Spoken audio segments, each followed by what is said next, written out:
नमस्कार दोस्तों, आप सबका हमारे YouTube चैनल सच्चे भगत पर स्वागत है। और आज का विषय जिसके ऊपर हम चर्चा करेंगे वो विषय ये है कि ईश्वर बात क्यों नहीं करते। जो माता काली हैं वो हमसे बात क्यों नहीं करती हैं। अब मेरे इष्ट माता महाकाली हैं। हो सकता है आपके इष्ट भगवान शिव हों, किसी के भगवान कृष्ण हों, किसी के भगवान वासुदेवा हों, किसी के भगवान शिव हों। यानी कि इष्ट अलग-अलग हो सकते हैं। ईश्वर तो एक ही है, लेकिन हमारे जो इष्ट हैं वो अलग-अलग हो सकते हैं। वो इसका कारण ये होता है कि जिस भी इष्ट से, जिस भी देवता से हमारा जुड़ाव ज़्यादा होता है, हम उसे ही अपना इष्ट मानते हैं और सारी उम्र जो है उनका पूजा पाठ करते हैं और ये कामना करते हैं कि मृत्यु के बाद हमें मोक्ष प्राप्त हो और हमें उनके चरणों में स्थान मिले, उनके धाम में या उनका जो लोक है वहाँ पर हमको स्थान मिले। तो मोक्ष की कामना से पूरे जीवन भर हम उनका पूजा पाठ करते हैं, पूजा अर्चना करते हैं। लेकिन बहुत बिरले ही साधक होते हैं जिनकी ईश्वर के साथ सीधी बातचीत हो। सबकी बातचीत जो है वो नहीं हो पाती है। हालांकि जो पूजा पाठ वो कर रहे हैं, जहाँ वो मंत्रों का जाप जो कर रहे हैं, मान लीजिए कोई 11 माला का जाप करता है या फिर कोई 21 माला का जाप करता है, तो वो व्यर्थ नहीं जाता। वो उसका जो पूजा पाठ है वो उसके इष्ट द्वारा स्वीकार किया जा रहा है।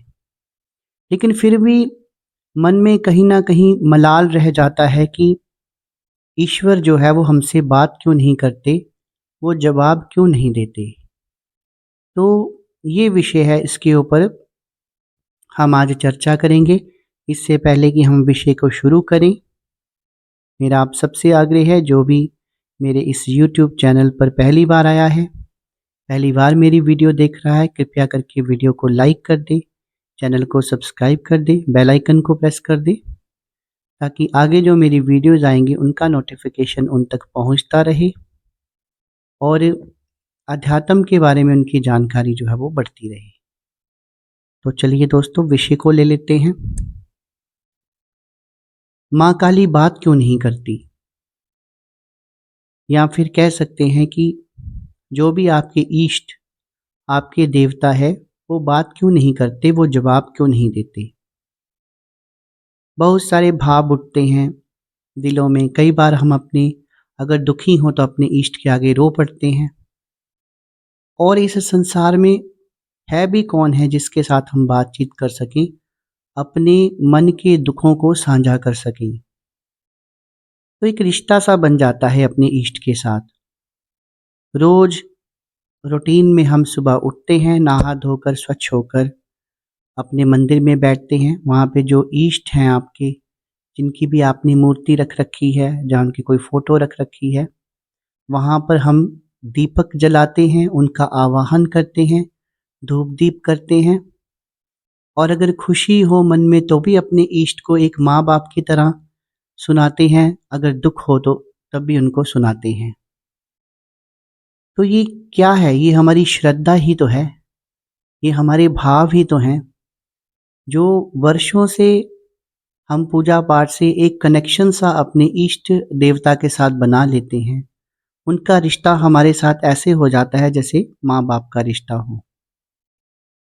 लेकिन निरंतर उनके मंत्रों का जाप करते रहने के बावजूद भी, हवन पाठ करते रहने के बावजूद भी, या जो भी हमारे गुरु महाराज ने जो हमें विधि विधान बताया है, चाहे कोई हमारे गुरु हैं भी या ना भी हैं, तो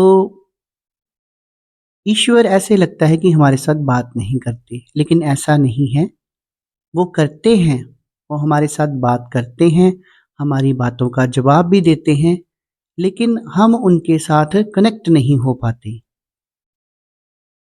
यानी कि हमें वो, हमारे पास ना तो दिव्य दृष्टि है, ना ही हमें कोई वो सही विधि विधान पता है कि जिससे हम अपने इष्ट के साथ जुड़ सकें। इष्ट जो है वो भाव की भूखे हैं।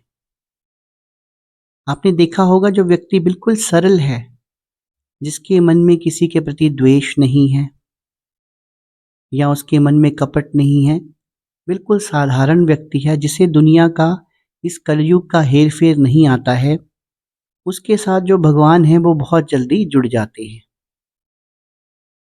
बहुत बड़े बड़े हमारे देश में संत हुए हैं, जोगी हुए हैं, जो वर्षों वर्षों हमें नहीं दिखते। अब देखिए कुंभ का मेला है तो वहाँ पर वो सारे इकट्ठे हुए हैं इस समय, लेकिन उसके बाद में वो नहीं दिखेंगे। होते तो हमारे बीच में ही हैं, कुछ हिमालय की कंदराओं में होते हैं, कुछ रेगिस्तानों में होते हैं, कुछ बर्फ में होते हैं। वहाँ पर वो उन्होंने अपना जीवन समर्पित कर दिया होता है अपने इष्ट के प्रति और वो तपस्या में लीन रहते हैं। कभी कभार ही वो दिखते हैं। तो इस तरह के योगियों को भी कई बार इष्ट के दर्शन नहीं होते, उनके साथ सीधी बात नहीं होती।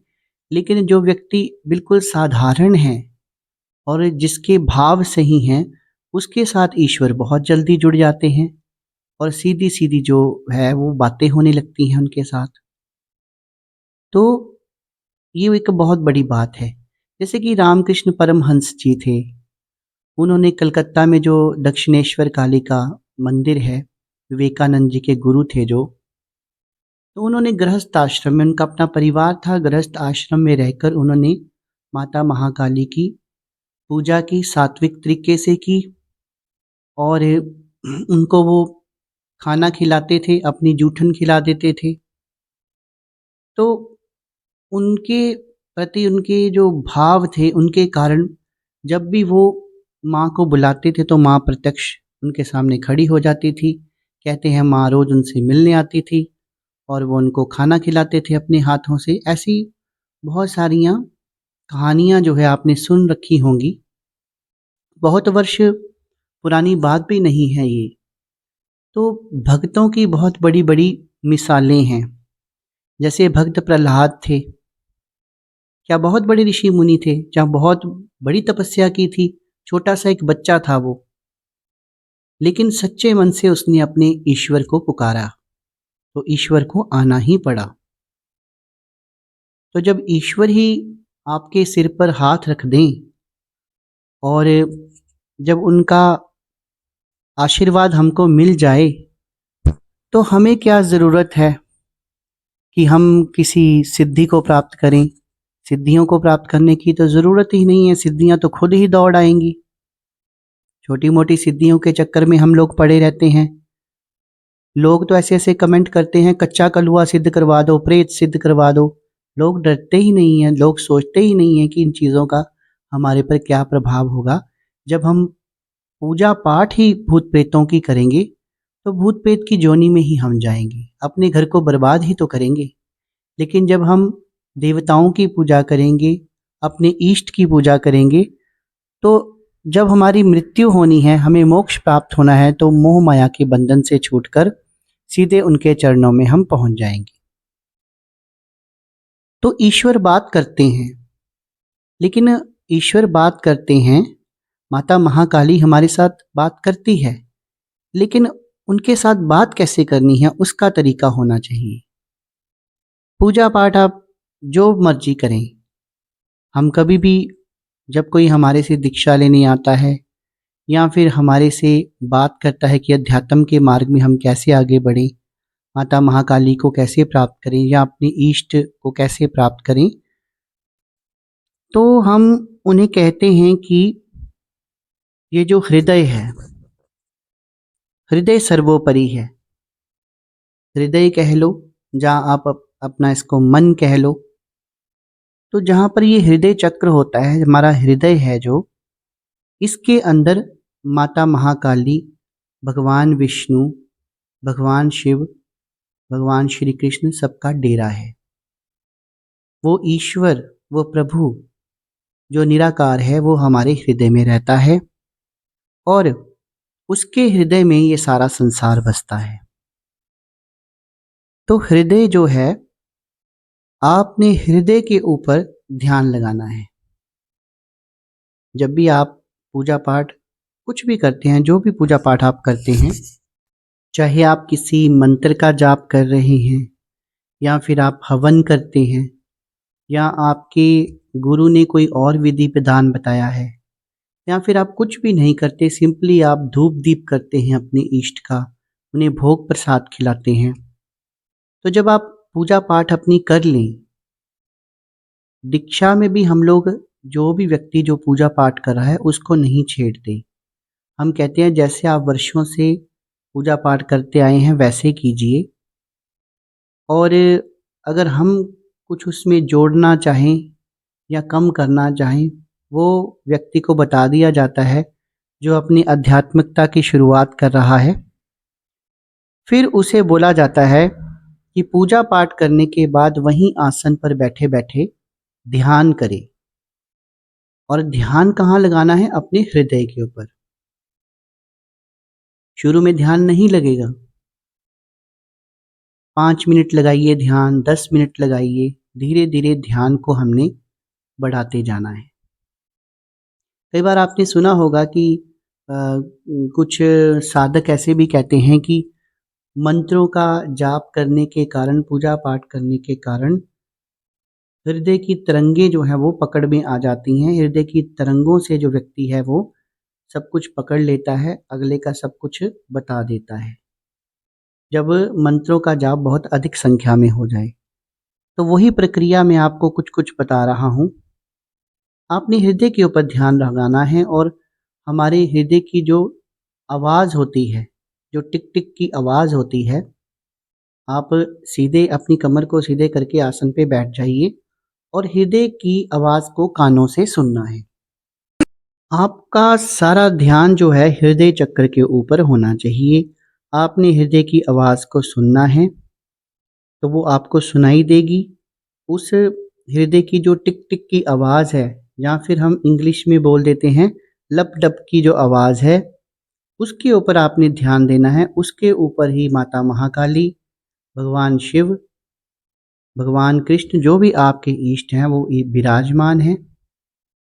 तो हृदय की जो गति है उसके ऊपर आपने ध्यान देना है। पहले शुरू में 5-10 मिनट ही कीजिए, धीरे धीरे इस प्रक्रिया को आप बढ़ाते जाइए। फिर आपने जो भी आपके इष्ट हैं, मान लीजिए माता रानी ही आपकी इष्ट हैं, तो उनसे आपने प्रश्न करना है, उनके आगे प्रश्न रखिए। जैसे आप कह सकते हैं कि माता रानी मुझे अपने चरणों में कब लगवाओगी? आपके थ्रू मैं जन कल्याण कब कर पाऊंगा? कोई भी प्रश्न हो आपके मन में, प्रश्न करना है माँ से। अब आप कहेंगे कि गुरुजी क्या बोल रहे हैं ये? गुरुजी तो बोल रहे हैं कि हृदय में माँ आपके साथ बात करेंगी। कुछ लोग बोलेंगे ये तो ऐसे ही बोली जा रही हैं। कुछ नहीं सुनाई देगा, ना ही कोई जवाब आएगा शुरू में। लेकिन जैसे जैसे आप प्रैक्टिस करते जाएंगे और कुछ महीने या हो सकता है कुछ साल, क्योंकि ये तो निर्भर तो आपके कर्मों पे करता है। हो सकता है पूर्व जन्म के कुछ कर्म आपके ऐसे हों कि पहले वो जो आपके कर्म हैं वो कट रहे हों, फिर जब वो आपकी बुरे कर्म कट जाएंगे तभी आपका अपने इष्ट के साथ जुड़ाव होगा। सिद्धियां क्यों नहीं प्राप्त होती हैं? अपने इष्ट हमें क्यों नहीं प्राप्त होते हैं? क्योंकि जब तक हमारे बुरे कर्म जो हैं इस जन्म के या पिछले जन्म के वो पूरे कट नहीं जाते, तब तक किसी भी प्रकार की सिद्धि, आपको किसी भी प्रकार के इष्ट दर्शन जो है वो प्राप्त नहीं होते, ना ही इष्ट से बात हो पाती है। तो जब आप पूजा पाठ करते जाते हैं, आपके जो हैं कर्म कटते हैं, आप भलाई का कार्य करते हैं, तो आप अपने इष्ट के निकट जाते जाते हैं। और एक दिन आपको जब आप प्रश्न पूछेंगे तो आपको अंदर से जवाब मिलेगा, और ज़रूर मिलेगा। और शुरू में ऐसे लगेगा कि मैं अपने आप से ही बात कर रहा हूँ, पर आपने भ्रमित नहीं होना है। इस प्रक्रिया को आपने कंटिन्यू करते जाना है। फिर वो आवाज़ एक दिन चेंज होगी और ईश्वर जो है उसकी आवाज़ आपके मन से आएगी। और याद रखना, जो भी जवाब मन से आता है वो कभी भी गलत नहीं होता। क्योंकि आपने बच्चे को भी देखा होगा, बच्चे को कोई पता थोड़ी होता है कि पैदा होते ही माँ के स्तनों का दूध पीना है। तो वो कुदरतन ही उस पहले ही हमें पता होता है, लेकिन हृदय चक्र तक पहुँचते पहुँचते उन चीज़ों को हमें समझना होता है। फिर वो आवाज़ धीरे धीरे हमारे कानों में सुनाई देगी और बिल्कुल स्पष्ट सुनाई देगी। फिर धीरे धीरे जब एनर्जी जो है वो आज्ञा तक उठेगी तो फिर हमें अपने ईष्ट के दर्शन होना शुरू हो जाएंगे। फिर धीरे धीरे ईष्ट के साथ डायरेक्ट हमारी जो है वो बातचीत होगी। हम ऐसे लगेगा कि माता महाकाली हमारे पास बैठी हैं और हम उनको प्रश्न कर रहे हैं और वो हमें जवाब दे रही है। तो खेल सारा चक्रों का है। जब हृदय चक्र जागृत होगा तो धीरे धीरे आपका विशुद्धि चक्र, आपका आज्ञा चक्र भी जो है वो जागृत होना शुरू हो जाएगा। तो ये प्रक्रिया जो है वो मैं चाहता हूँ कि हर व्यक्ति जो मेरा ये यूट्यूब चैनल देख रहा है अपनाए, उसे करे और अपने ईष्ट से उसका कनेक्शन जो है वो स्थापित हो और अपने ईष्ट के साथ वो बात करे। हर व्यक्ति अपने ईष्ट के साथ बात करे, माता महाकाली के साथ बात करे। तो आशा करता हूँ जो जानकारी आज मैंने आपको दी है वो काफ़ी हद तक आप समझ गए होंगे और आप इस प्रक्रिया को करके भी देखेंगे, और जिसे जिसे लाभ हो मुझे कमेंट सेक्शन में कमेंट करके ज़रूर बताना। आज की वीडियो में बस इतना ही। कल फिर हाजिर होऊंगा एक नई वीडियो के साथ। तब तक के लिए शुभ रात्रि।